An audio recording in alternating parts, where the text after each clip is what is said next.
নমস্কার, বাংলা সাহিত্য চর্চার গ্রুপে তোমাদের সকলকে স্বাগত জানাই। আজকে আমরা আলোচনা করব রবীন্দ্রনাথ ঠাকুরের লেখা রাজা ও রানী নাটকটি নিয়ে, এবং সেই রাজা ও রানী নিয়ে আমরা আগেও একটি আলোচনা করেছি। আজকে আমরা দেখার চেষ্টা করব রাজা ও রানী নাটকে কুমার এবং ইলা, এই যে দুটি চরিত্র যাদেরকে নিয়ে একটা উপকাহিনী তৈরি হয়েছে, এবং অনেকে মনে করেন যে এই দুটি উপকাহিনীকে ঘিরে একটা দুটি চরিত্রকে ঘিরে যে উপকাহিনীটি নাটকের মধ্যে রয়েছে সেটি একটা কাব্যিক মেজাজ তৈরি করেছে, নাটকটার মর্যাদাহানি করেছে, একটা গীতি কাব্যের জলাভূমি তৈরি করেছে। কিন্তু আমরা মনে করি যে রবীন্দ্রনাথের নিজেরও এইরকমই ভাবনা, কিন্তু সেটা যে সত্য নয়। আমরা সেটাই আজকে বুঝে নেবার চেষ্টা করব যে রাজা ও রানী নাটকে এই কুমার এবং ইলা চরিত্র এই নাটকের পক্ষে কতখানি প্রাসঙ্গিক, বা তাদেরকে ঘিরে যে উপকাহিনী অংশটি রয়েছে সেটির প্রাসঙ্গিকতা কোথায়।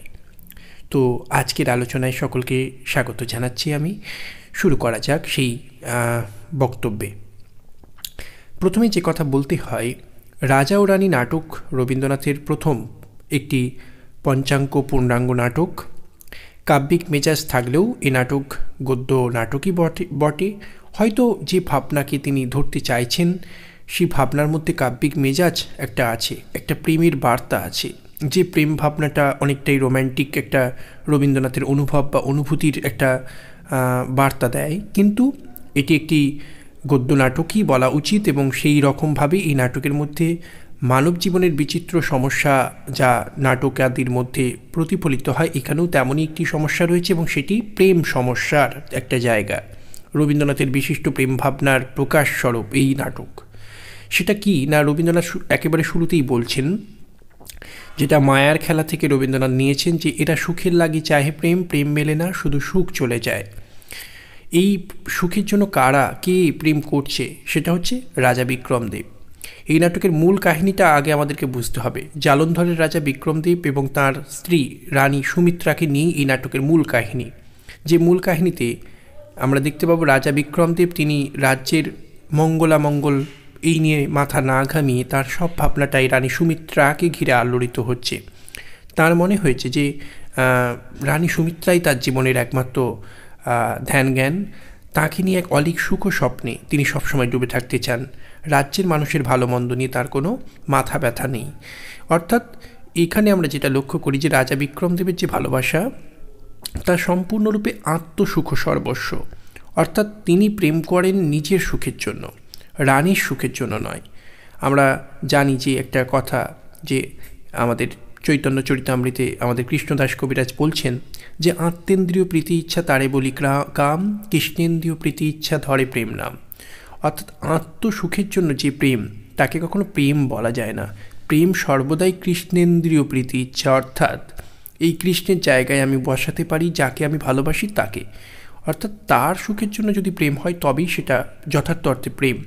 আর যদি নিজের সুখের জন্য প্রেম হয় তবে তাকে আমরা আত্মসুখ সর্বস্ব প্রেম বলতে পারি, যা কিন্তু কল্যাণ ধর্ম থেকে বিচ্যুত, সমাজ ধর্ম থেকে বিচ্যুত, বাস্তবের জমি থেকে উৎখাত হওয়া একটা বিধ্বংসী প্রেম।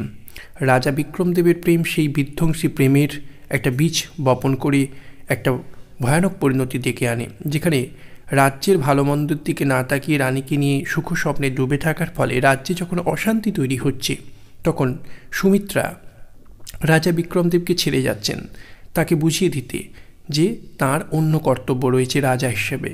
কিন্তু ওই যে বললাম, সুখের জন্য প্রেম যেখানে, সেখানে সুখ সে তো সামান্য আঘাত পেলে যিনি সুখ পেতে চাইছেন তিনি নিজের সুখের হিস্সাটা বুঝে নিতে চাইবেন।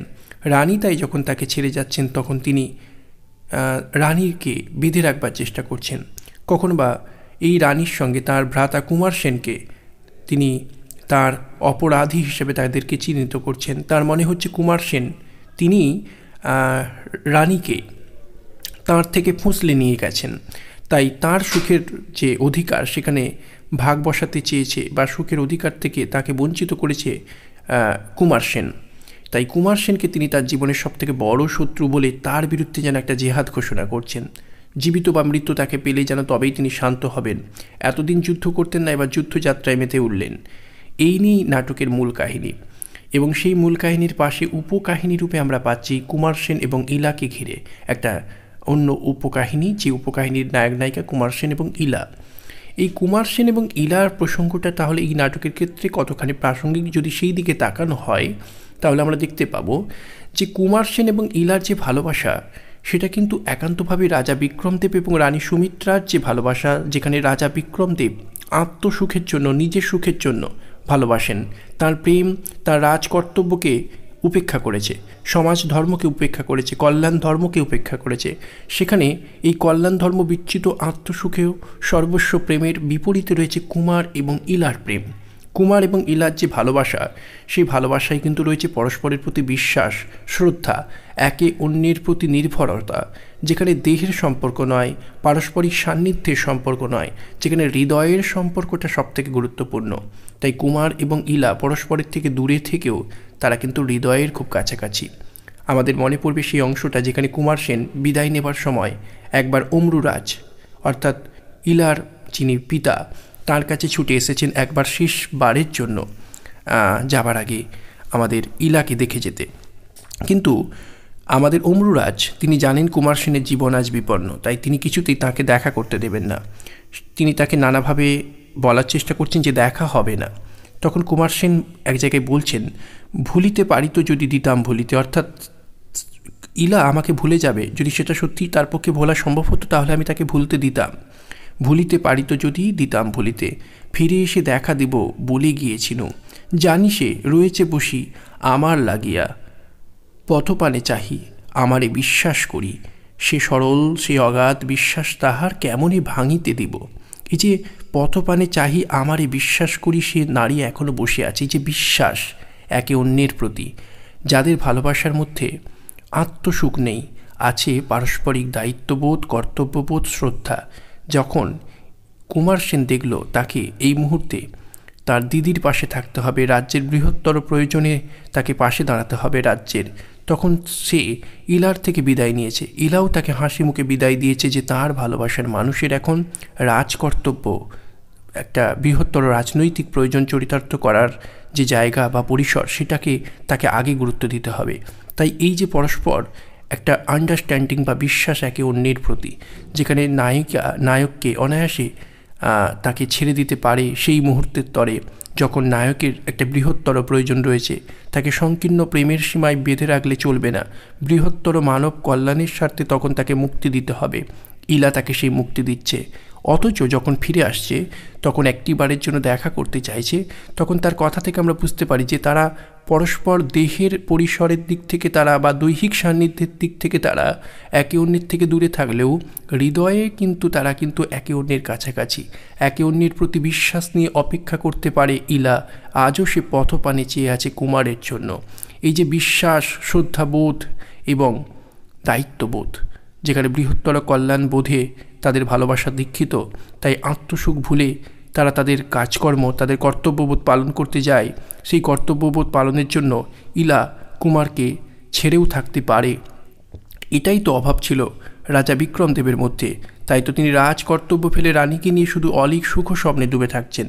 ফলে ভালোবাসার সার্থকতা সেখানেই, যেখানে তা পরস্পরের প্রতি বিশ্বাসের উপর দাঁড়িয়ে থাকে, পরস্পরের ভালো থাকার উপর দাঁড়িয়ে থাকে, এবং সর্বোপরি সংসারের জমি থেকে যা উৎখাত হয়নি, বৃহত্তর মানব কল্যাণের সঙ্গে যা জড়িত, সেই কল্যাণ ভাবনা বিচ্যুত প্রেমের কোনো মূল্য নেই।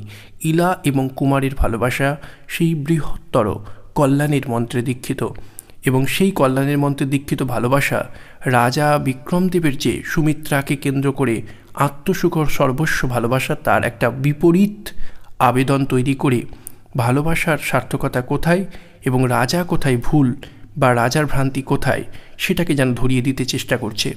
আলোকে বা অন্ধকারকে যাই বলি না কেন, রাজার মধ্যে যে অন্ধকার রয়েছে, ভালোবাসার যে অন্ধকার, আত্মসুখের যে অন্ধকার, সেই অন্ধকারকে চোখে আঙুল দিয়ে দেখিয়ে দিচ্ছে বিক্রমদেবের বিপরীতে থাকা কুমার সেনের সঙ্গে সুমিত্রার মানে ইলার যে সম্পর্ক, তাদের সেই পারস্পরিক ভালোবাসার যে বিশ্বাস, যে শ্রদ্ধাবোধ, যে কল্যাণবোধ, সেই কল্যাণবোধের ঔজ্জ্বল্য বা আলোকময় যে আভা, সেটা যেন রাজার আত্মসুখ সর্বস্ব প্রেমের অন্ধকারটাকে আরও বেশি জোরালো করে দেখিয়ে দিচ্ছে, এবং রাজাকেও শেষ পর্যন্ত তার ভ্রান্তি থেকে বেরিয়ে আসতে সাহায্য করছে।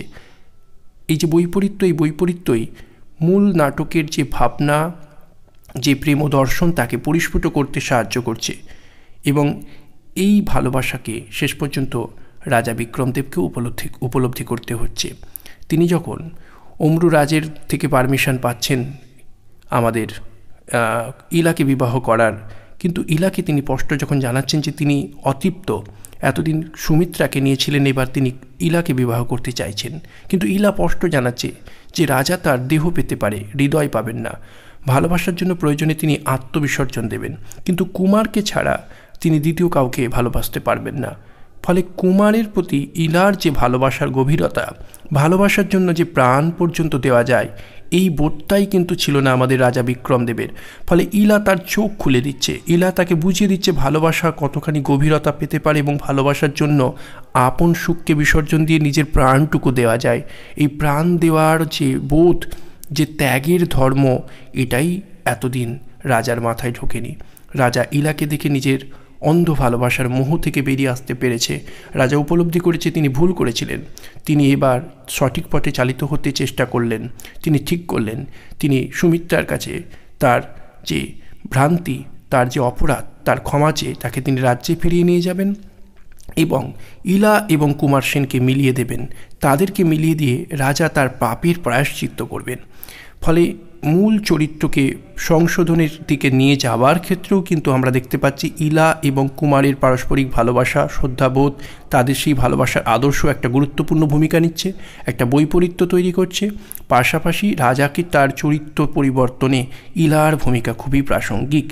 কিন্তু শেষ পর্যন্ত দেখা যাবে ঘটনাচক্রে কুমার সেন রাজার এই মানসিক পরিবর্তন না বুঝতে পেরে তিনি ইতিমধ্যেই নিজের প্রাণ ত্যাগ করছেন এবং সুমিত্রাও ভাইয়ের শোকে মারা যাচ্ছেন।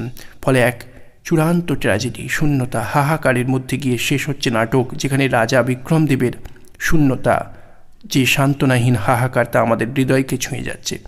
ফলে এই নাটকে কুমার এবং ইলা চরিত্রের উপযোগিতাকে দুদিক থেকে ভাবতে হবে। এক হচ্ছে প্রাথমিকভাবে রাজার অন্ধ ভ্রান্ত আত্মসুখ সর্বস্ব প্রেমের বিপরীতে একটা আত্মসুখবিহীন কল্যাণ ধর্মে দীক্ষিত পারস্পরিক বিশ্বাস ও শ্রদ্ধা বোধের উপর দাঁড়িয়ে থাকা ভালোবাসার আদর্শকে তৈরি করে রাজার ভ্রান্ত প্রেমভাবনাকে আমাদেরকে ধরিয়ে দেওয়া এবং একটা বৈপরীত্য তৈরি করে ভালোবাসার অন্ধ দিক বা অন্ধ ভালোবাসা বা কল্যাণ ধর্ম বিচ্যুত ভালোবাসার বিধ্বংসী রূপটাকে চোখে আঙুল দিয়ে দেখিয়ে দেওয়ার জন্য কল্যাণ ধর্মের দীক্ষিত ভালোবাসার একটা আদর্শ হিসেবে রাজা বিক্রমদেব এবং সুমিত্রার বিপরীতে কুমার এবং ইলা চরিত্রের একটা প্রাসঙ্গিকতা ছিল। সেই দিক থেকে চরিত্র দুটির গুরুত্ব রয়েছে, যারা আসলে একটা বৈপরীত্য তৈরি করে রাজার ভ্রান্তিকে ধরতে যেমন সাহায্য করছে, তেমনি যে অন্ধ আত্মসুখ সর্বস্ব প্রেমের দৃষ্টান্ত আমাদের মূল কাহিনীর রাজা ও রানীকে ঘিরে তৈরি হয়েছিল, তার বৈপরীত্য তৈরি করে অন্ধ সর্বস্ব ভালোবাসা, আত্মসুখ সর্বস্ব ভালোবাসার থেকে বেরিয়ে যথার্থ কল্যাণ ধর্মে দীক্ষিত ভালোবাসার পথে আমাদেরকে, আমাদের পাঠকের মনকে, দর্শকের মনকে উদ্বোধিত করবার ক্ষেত্রে ইলা এবং কুমার চরিত্রের যেমন একটা উপযোগিতা আছে, তেমনি আরও একদিক থেকে বলতে গেলে এই নাটকটিকে তো আমরা একটি ট্র্যাজেডি নাটক বলি। রাজা বিক্রমদেবকে ঘিরেই সেই ট্র্যাজেডি এবং রাজা বিক্রমদেবের ট্র্যাজেডিকে আরও গভীরতা দিতে একটা গুরুত্বপূর্ণ ভূমিকা নিয়েছে ইলা এবং কুমার চরিত্র। কারণ ইলা এবং কুমারকে মিলিয়ে দিতে চেয়েছিলেন রাজা বিক্রমদেব পাপের প্রায়শ্চিত্ত স্বরূপ, কিন্তু সেটা তিনি পারেননি। তিনি যেমন সুমিত্রাকে হারিয়েছেন, তেমনি কুমারকেও হারিয়েছেন। ফলে কুমারকে হারানোর সাথে সাথে তিনি কিন্তু ইলা এবং কুমারের যে মিলন স্বপ্ন, সেটাও তিনি বাস্তবে পূর্ণতা দিতে পারলেন না। ফলে সুমিত্রাকে হারানোর পাশাপাশি কুমারের মৃত্যুও রাজা বিক্রমদেবের ট্র্যাজেডিকে যেন আরও এক ধাপ এগিয়ে দিয়েছে, আরও ঘনীভূত করেছে, বাইরে থেকে আরও একটা আঘাত দিয়ে রাজার শূন্যতাকে, হাহাকারকে আরও চূড়ান্ত পরিণতি দিয়েছে। ফলে ট্র্যাজেডি হিসাবে রাজা বিক্রমদেবের চরিত্রকে আরও বেশি ঘনীভূত করার ক্ষেত্রেও যেমন এই দুই চরিত্র অর্থাৎ কুমার এবং ইলার প্রাসঙ্গিকতা রয়েছে, তেমনি আত্মসুখ সর্বস্ব প্রেমের বিপরীতে কল্যাণ ধর্মে দীক্ষিত প্রেমের দৃষ্টান্ত স্থাপন করে আমাদেরকে সেই কল্যাণ ধর্মে দীক্ষিত প্রেমের বোধে উন্নীত করবার ক্ষেত্রে আমরা মনে করি কুমার এবং ইলা এবং তাদের উপকাহিনীর গুরুত্ব রয়েছে। সেই গুরুত্ব নিঃসন্দেহে একটা রাজার ভ্রান্ত প্রেমের বিপরীতে বৈপরীত্য তৈরি করে অন্ধকারের বিপরীতে আলোকে রেখে অন্ধকারকে আরও ঘনীভূত করে আলোর দিশা অর্থাৎ যথার্থ কল্যাণের বোধে দীক্ষিত ভালোবাসার পথে আমাদের মনকে উন্নীত করা এবং ট্র্যাজেডিকে রাজার ঘনীভূত করা, এই দুই দিক থেকেই কুমার এবং ইলা চরিত্র দুটি এই নাটকের পক্ষে প্রাসঙ্গিক। তাদের চরিত্র দুটিকে ঘিরে যে উপকাহিনী তার নিছক কাব্যিক মেজাজ বা কাব্যের জলাভূমি তৈরি করেনি, নাটকটির রসাবেদনকে আরও বেশি তাৎপর্যপূর্ণ করে তুলেছে। আজকের আলোচনা এখানেই সমাপ্ত। আমাদের আলোচনা ভালো লাগলে অবশ্যই চ্যানেলটির সঙ্গে থাকবেন। সকলকে ধন্যবাদ জানাই।